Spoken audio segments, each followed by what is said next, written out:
can to lighten the suffering of those affected by the conflict and fleeing the war. With the communication that we are presenting today, we are taking very concrete steps to ensure that we as the European Union and our member states are ready to appropriately react or receive these children, offer them protection and give them access to their rights without discrimination. We are making European Union funding available to support inclusion, foster care, psychosocial support and counselling. Our Member States' national offices for children, child protection services and ombudsman for children will have a key role to play. Next week, I will launch the European Union Network for Children's Rights, which will help strengthen coordination among key child rights actors and help us identify further needs. The national coordinators set up under the European Child Guarantee are now operational, and they will play an important role. The Child Guarantee was designed to specifically provide children in need with access to basic services. Our European Union Child Rights Strategy provides a solid framework for Member States to ensure that children's rights are respected, protected and fulfilled. And this also applies to Ukrainian refugee children, thanks to the activation of the Temporary Protection Directive. Particular attention will be given to children who are unaccompanied, orphaned or separated from their parents, including those with disabilities. With regard to children who have been in institutions, including those with disabilities, we encourage the choice of family or community-based care in line with the best interest of the child. Potential foster families should therefore be carefully checked in order to ensure that children do not end up in abusive households. In some member states, these procedures are already underway. So we know that unaccompanied minors are at a high risk, and this is the reason why we have to take care about children who have to be properly registered. I hope my colleague Ylva will say more about this. Legal guardians must be assigned as quickly as possible, and here are guidelines for the implementation of the Temporary Protection Directive, which were adopted last Monday, set out clear provision for this process and must be read in conjunction with this communication. On top of all this, the Commission is preparing dedicated standard operational procedures for transfers of unaccompanied minors. You heard a lot about education from Margaritis. I only want to mention one fact. Once the first emergency measures have been taken, we will support our member states to ensure that children return as quickly as possible to school, to kindergarten, to crèche, to all these institutions. This is already happening across the EU member states. I have to mention the fact that in Poland, on an annual basis, there are 350,000 babies born. Now they have in a week, 2-3 weeks, 1 million. So this is one of the examples, and we have to really be vigilant, and we have to be supportive to our member states, and of course not only Poland, but also Hungary, Slovakia, Romania, Moldavia and others. So healthcare is also very important, and I think that Ukrainian-speaking staff will be recruited also, and this is also very important. Psychosocial support is badly needed, and of course we also need language learning options for children. And what is the most important is this solidarity platform, which will be the most important tool for member states to ensure proper coordination and cooperation using the resources which are available across the European Union in the most efficient and effective manner, and also for child protection and for support.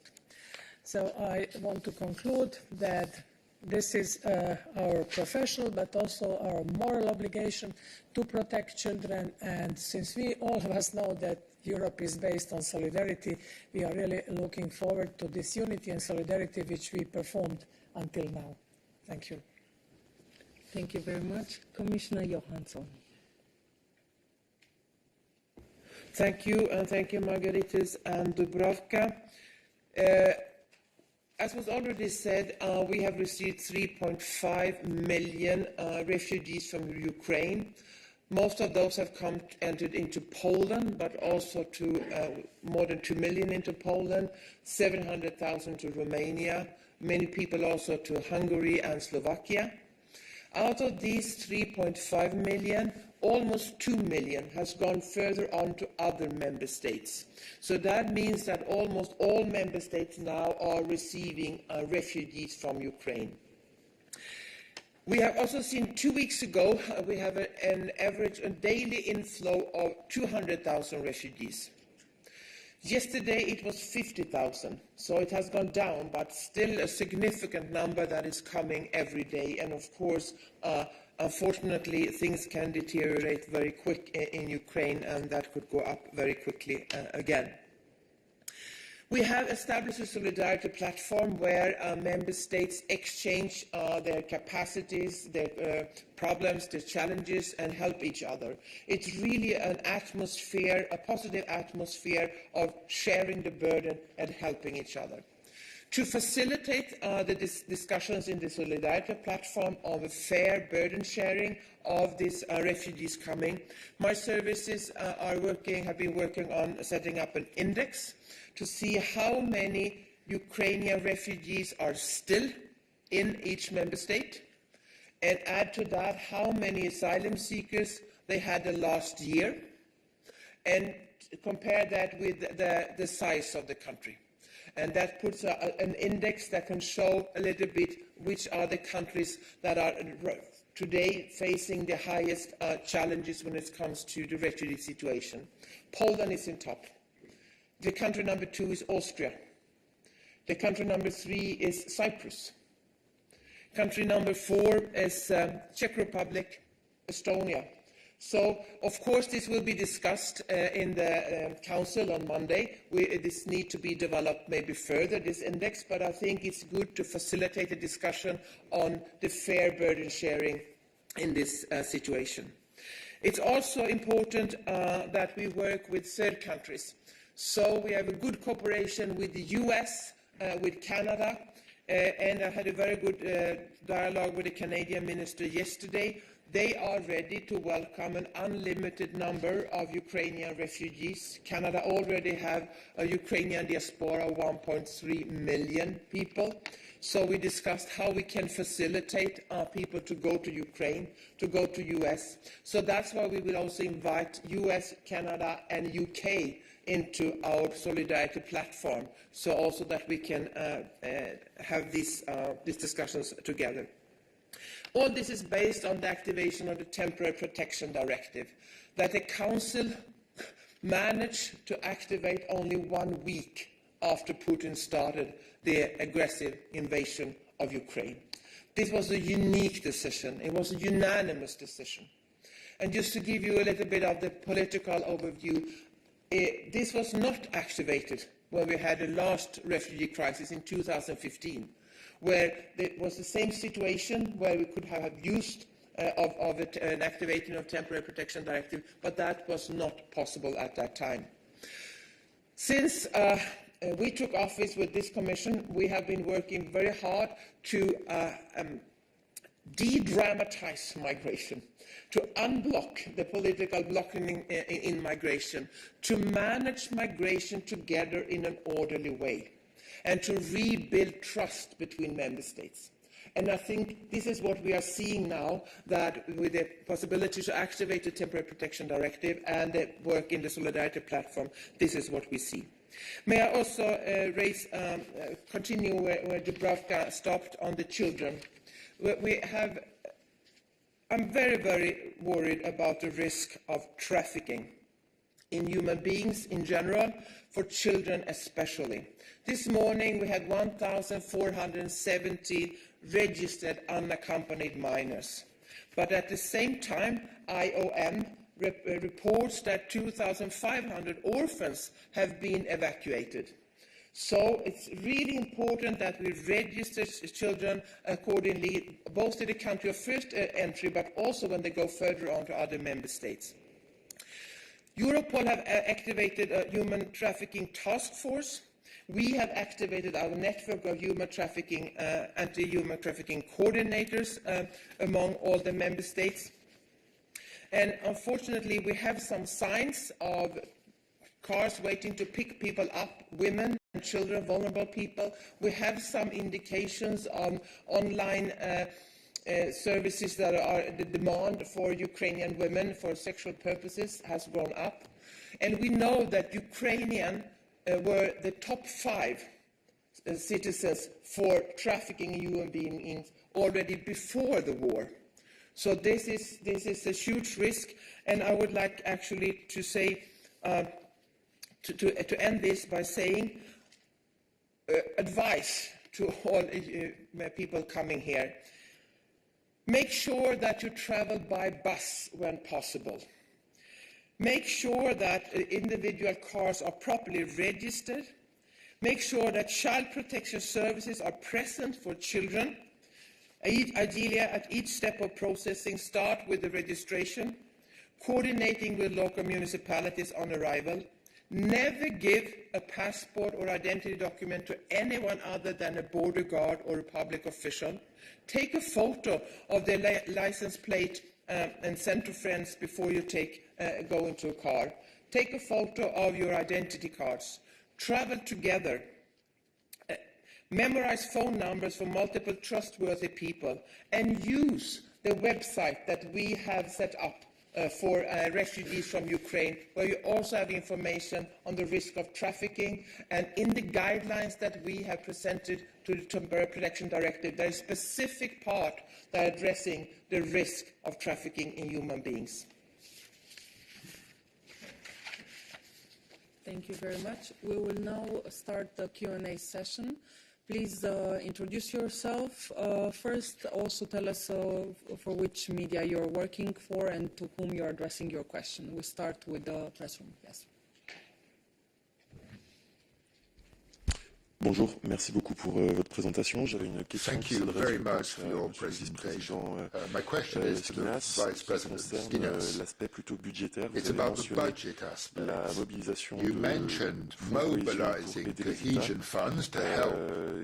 Certains médias parlaient Some media are speaking of 3 billion euros being unlocked in the support of states. At the same time, Hungary recently asked for certain funds from the resilience fund to be used for migrants. En termes de fonds de cohésion, or at least loans or grants. En termes d'autres fonds, but other FSE, est-ce que vous avez une idée du are available, the social fund, the regional development fund. Are you aware of anything that could be unlocked, any monies that could be made available? At this difficult and sensitive time, I don't want to start discussing sums of money, quite frankly. What's important is to create the conditions for an immediate response to the situation that we're facing. I don't want to start committing myself or speculating on potential sums of money, how far that would go, and what would it cost, etc. I'd like to stay with the immediate situation, and that is that we've already mobilized funds which we can deploy quickly. We've deployed for the migration fund money which hasn't been used in the previous budget period, which we've switched, I think that's the technical word, to the current financial period. We also have funds, the CARE fund, which is easy access. And we're in very advanced negotiations with the Council and the European Parliament on that because we need their green light. Then, today, we're announcing 3.5 additional billion extra under REACT EU, which will be immediately available. So I'm talking about immediate money from various sources, and as the Commissioner has said, and as we said in Strasbourg, we said that if we need more, we'll do more. But we explained that we're in a context where these movements are underway. We have to see how things crystallize, where these people set up, and then I have no doubt that there will be a second wave of support in the light of what we see. Merci. Any other questions from the room? Otherwise, we're moving on to the platform. Kasia.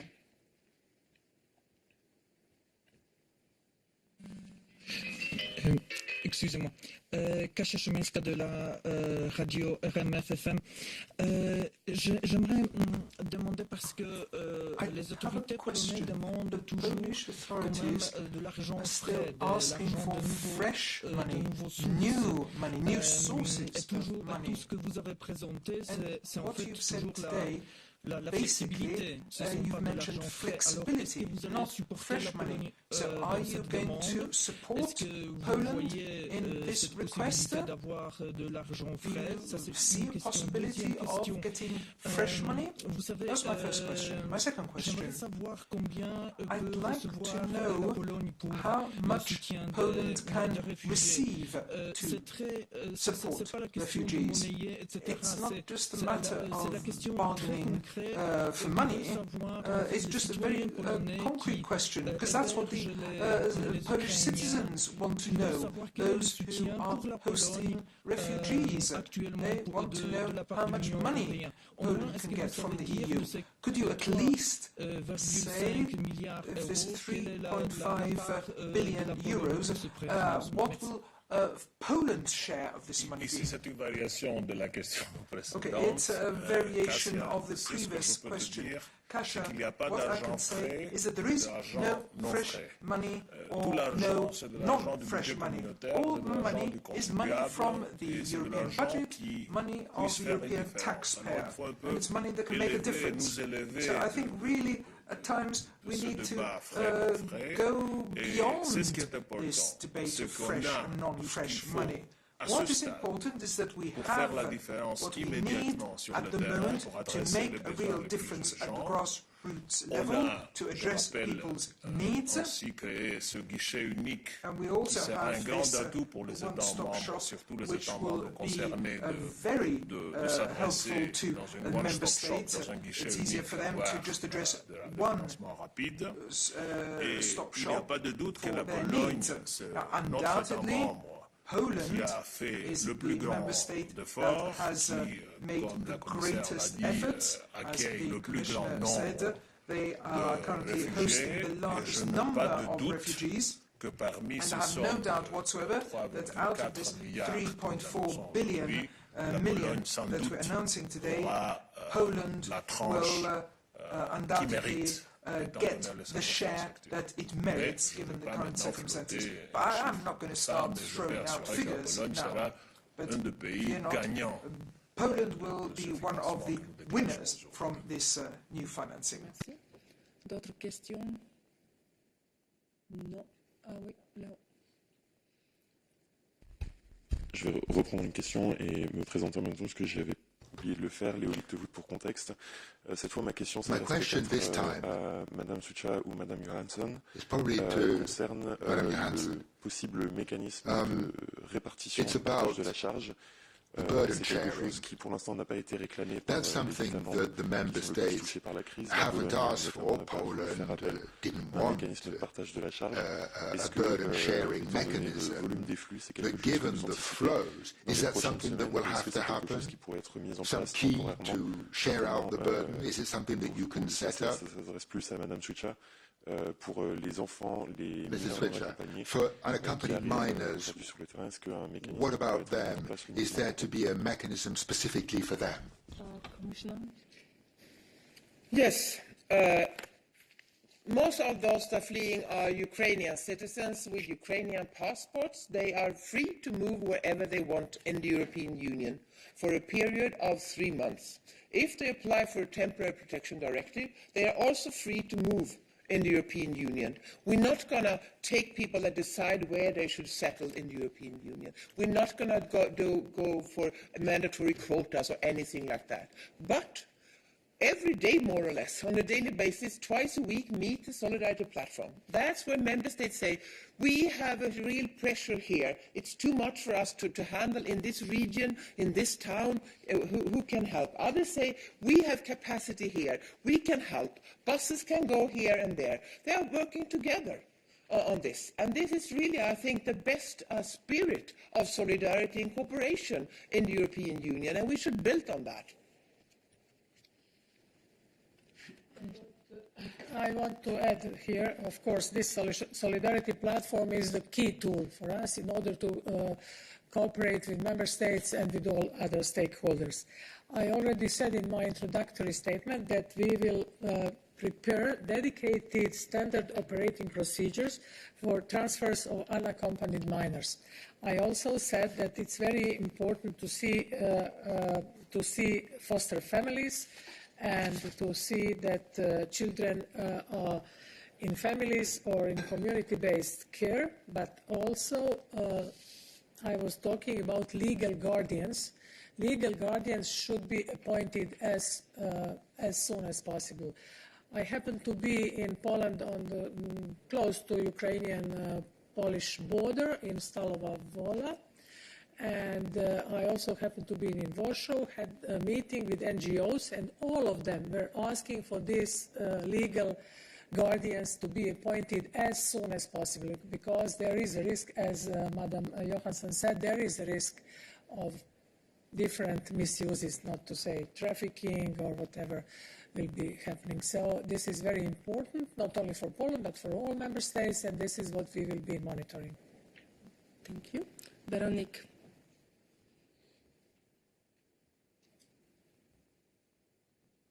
Véronique, tu as la parole. Mic source.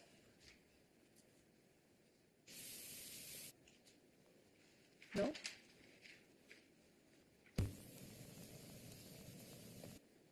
Véronique.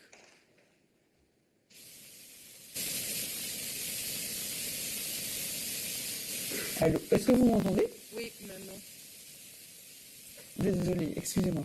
C'est une question pour la commissaire Johansson. Est-ce que vous pourriez repréciser comment est élaboré l'index dans le cadre de la plateforme solidarité que vous avez évoquée, et à quoi pourrait-il servir dans les prochaines semaines par rapport à la politique d'accueil des Ukrainiens? Merci. In order to welcome Ukrainian refugees. So as I said, we have started this work with an index, and so far we have based it on the number of Ukrainian refugees that are right now residing in each member state, and added to that the number of asylum seekers in that specific member state the last year, and then compare it to the size of the country. Exactly how an index should be developed need to be discussed with member states, and this is a discussion I'm looking forward to have in the Council on Monday. So this is not any rocket science. We're just trying to start a work that could be helpful, because all member states are now experiencing more refugees than they are used to have. And I think it helps the discussion in each member state to compare a bit and to see that also other member states are also having and experience a lot of challenges and pressure right now. But the exact development of this we need to work further on that and together with member states. Thank you very much. Any other questions from the press room? No. The platform, no. So we close our session. Thank you so much for being with us and so active. Thank you very much, Vice President Suica, Schinas, and Commissioner Johansson. A very good day.